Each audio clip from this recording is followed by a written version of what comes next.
어제 말씀에서 큰 음녀인 바벨론이 교회를 박해하고 수많은 순교자의 피를 흘리게 하였습니다. 어제 말씀에서.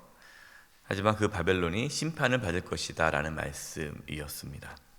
오늘 말씀에서는 구체적으로 그 바벨론의 멸망에 대해서 선포하십니다. 그러면 큰 음녀인 이 바벨론은 누구를 의미하는 것일까요? 이 요한계시록을 읽고 있는 초대교회 성도들에게 있어서 이 큰 음녀의 바벨론은 당시 로마 황제이고 로마 정권입니다. 그러면 지금 우리에게 있어서 큰 음녀의 바벨론은 무엇을 의미할까요? 세상의 권력과 돈입니다. 세상의 풍조예요. 예수님께서 이 세대에 대해서 이렇게 말씀하셨죠. 음란하고 죄 많은 세대라. 마가복음 8장 38절입니다. 누구든지 이 음란하고 죄 많은 세대에서 나와 내 말을 부끄러워하면 인자도 아버지의 영광으로 거룩한 천사들과 함께 올 때에 그 사람을 부끄러워하리라. 예수님께서 그 당시에 이 음란하고 죄 많은 세대라고 얘기를 했죠. 바로 그것이 이 큰 음녀인 바벨론을 의미합니다. 우리는 지금 음란하고 죄 많은 세대에 살고 있어요. 돈과 세상의 명예와 권력이 최고다라는 세상 속에 살아가고 있습니다. 그러나 이렇게 음란하고 죄 많은 세상 곧 심판을 받게 된다라는 거죠. 1절입니다. 이 일 후에 다른 천사가 하늘에서 내려오는 것을 보니 큰 권세를 가졌는데 그의 영광으로 땅이 환하여지더라. 이 세상에 로마 황제가 막강한 권력을 갖고 있는 것 같은데 그렇지 않죠. 큰 권세를 가진 천사가 하늘에서 내려왔는데 그의 영광으로 땅이 환해졌어요. 그래서 이렇게 음성이 들립니다. 2절입니다. 심찬 음성으로 외쳐 이르되 무너졌도다 무너졌도다 큰 성 바벨론이여 귀신의 초소와 각종 더러운 영이 모이는 곳과 각종 더럽고 가증한 새들이 모인 곳이 되었도다. 큰 권세를 가진 천사는 그 큰 성 바벨론이 무너졌다라고 외칩니다. 아무리 큰 권력을 가진 로마 제국이라 할지라도 무너지게 된다는 거죠. 로마 황제가 막강한 권력을 가졌죠. 이 초대교회의 성도들에게는 이 당시의 로마는 무너지지 않을 것 같은, 그리고 그 로마 이 황제의 권력은 엄청나지 않습니까? 하지만 그 권력은 영원하지 않다. 여러분, 이 세상도 마찬가지입니다. 세상의 권력과 돈이 영원하지 않아요. 어떤 분들은 아니라고 돈만 있으면 다 된다고. 근데 그 돈이 영원하지가 않아요. 무너지게 되어 있습니다. 그렇기 때문에 저와 여러분은 영원하지 않고 무너질 세상의 것에 미련을 가져서는 안 됩니다. 3절입니다. 그 음행의 진노의 포도주로 말미암아 만국이 무너졌으며 또 땅의 왕들이 그와 더불어 음행하였으며 땅의 상인들도 그 사치의 세력으로 치부하였도다 하더라. 그 큰 음녀 바벨론인 그 로마, 당시의 로마는 주변 나라들도 죄짓도록 유혹을 하죠. 또 그 당시에 사치가 아주 심했어요. 로마 시대 때. 이 사치로 인해서 상인들이 부자가 됐다. 그러니까 그만큼 이 로마 시대 사람들이 타락하고 음란하고 사치하면서 악을 즐기던 그러한 시대였거든요. 이 로마뿐만 아니라 그 로마로 인해서 다른 주변 나라들도 그렇게 악한 일을 했다라는 거예요. 요즘 세상과 비슷하지 않습니까? 여러분, 이 세상이 얼마나 악하고 음란하고 타락하였습니까? 죄를 지어도요, 그것이 죄인 줄 몰라요. 당연하게 생각하는 거예요. 예. 동성애, 이 죄잖아요. 근데 이게 죄가 아니라고 또 얘기하는 세대가 온 거예요. 동성애 뿐입니까? 돈이 최고이기 때문에 각각 단체나 기관이나 모든 곳에 비리가 있어요. 비리가 없는 곳이 없잖아요. 얼마나 많은 비리가 있습니까?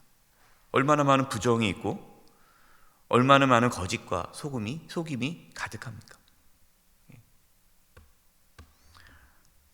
그러니까 돈이 최고이고 돈을 벌기 위해서라면 악한 일도 서슴지 않는 거예요. 우리는 이 세대 속에 살고 있어요. 다 그렇게 살아가니까 어떤 분들은 그래요. 왜 우리만 이렇게 바보같이 삽니까? 목사님, 그렇게 하나님 말씀대로 살면요 이 세대 속에서는 성공하지 못해요. 같이 그렇게 우리도 그렇게 악착같이 살아야 됩니다. 우리도 속이고 살아야 됩니다. 다 그렇게 정직하게 살면 못 삽니다. 이렇게 말을 한단 말이에요.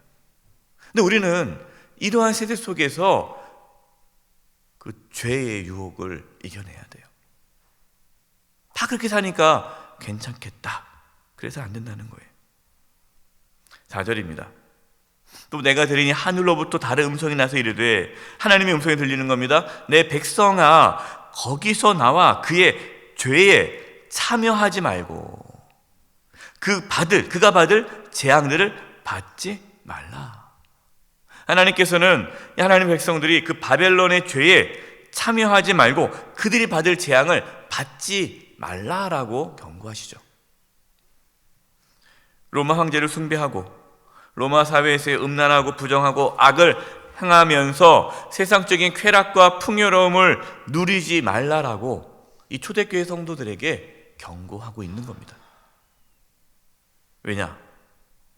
로마가 영원할 것 같처럼 보이지만 반드시 하나님의 심판을 받기 때문에 그들과 함께 심판을 받지 않도록 하나님께서는 경고하십니다. 여러분, 우리도 이 세상의 쾌락과 죄악으로 인한 풍요로움을 부러워해서는 안 돼요. 모두가 악을 행한다고 해서 괜찮겠지라고 착각해서는 안 됩니다. 여러분, 끊으셔야 돼요. 여러분, 죄에서 돌이키시기 바랍니다. 여러분, 하나님을 만만하게 생각하지 마시고 그냥 다 그 길을 가라가니까 그냥 그렇게 살면 묻어가나 보다. 절대 그렇지 않아요. 넓은 길로 가면 안 됩니다. 멸망의 길이에요. 우리는 좁은 길로 가야 돼요. 좁은 길이 무엇입니까? 나를 부인하고 자기 십자가를 지고 예수님을 따라가는 거예요. 세상 사람들은 뭐라고 해도 야, 어떻게 그렇게 사냐? 왜 이렇게 바보 같냐? 굳이 그렇게 살 필요가 있냐? 즐겨라. 그렇게 얘기해도 우리는 하나님을 두려워하며 하나님의 말씀대로 살아가야 합니다. 혹시 그 길이 나에게 손해가 오고 핍박이 오고 정말 내가 이 땅에서 고통을 당한다 할지라도 초대교회 성도들이 그 로마 시대에 그 로마 황제로부터 로마 정권으로부터 엄청난 많은 박해와 핍박, 심지어 순교하는 자리까지 가서도 그 믿음을 지켰던 것처럼 우리도 믿음을 지켜가야 합니다. 5절입니다. 그의 죄는 하늘에 사무쳤으며 하나님은 그의 불의한 일을 기억하신지라. 하나님께서 기억하신다. 여러분, 하나님은 다 기억하세요. 그래서 우리가 이 땅에서의 악인의 형통을 부러워할 필요가 없어요. 악인이 이 땅에서 형통합니다. 왜 저렇게 악을 해도 이렇게 잘 되지? 하나님 없나 보다. 여러분, 그렇지 않아요. 하나님은 기다리시는 거죠. 그 악인이 회개하고 돌아오기를. 그러나 하나님의 심판이 오면 악인은 그 심판을 피할 수가 없는 거예요. 그래서 우리는 악인을 부러워할 것이 아니라 악인을 불쌍히 여겨야 돼요. 악인과 함께 불의하지 마시기 바랍니다. 6절입니다. 그가 준 그대로 그에게 주고 그의 행위대로 갑절을 갚아주고 그가 섞은 잔에도 갑절이나 섞어 그에게 주라. 이 말씀은 하나님께서 이 악한 행위를 갑절이나 심판하신다라는 뜻입니다. 요한계시록 말씀대로 무너질 것 같지 않았던 로마도 멸망당하지 않았습니까? 8절입니다. 그러므로 하루 동안에 그 재앙들이 이르르니 곧 사망과 애통함과 흉년이라 그가 또한 불에 살라지리니 그를 심판하시는 주 하나님은 어떤 분이시라? 강하신 자이심이라. 아무리 로마 황제가 강하여도 하나님보다 강하지 못하죠. 그렇기 때문에 로마 황제를 두려워하지 말고 하나님을 두려워하라는 거예요. 누가 진짜 강하신 분이냐? 하나님이죠. 세상의 권력, 돈, 여러분 그것이 강한 것이 아니에요. 하나님이 강하신 분이에요. 그렇기 때문에 우리 하나님의 심판을 기억하고 이 세상의 부귀 영화를 부러워하지 말고 하나님만을 두려워하며 악한 길에서 떠나 하나님을 따라 살아갈 수 있기를 간절히 축원드립니다. 기도하겠습니다. 하나님 아버지, 이 음란하고 죄가 많은 이 악한 세대 속에서 저희를 깨어있게 해주시고 하나님을 바라보게 도와주시며 좁은 길 걸어갈 수 있도록 도와주시옵소서. 예수님의 이름으로 기도드립니다. 아멘.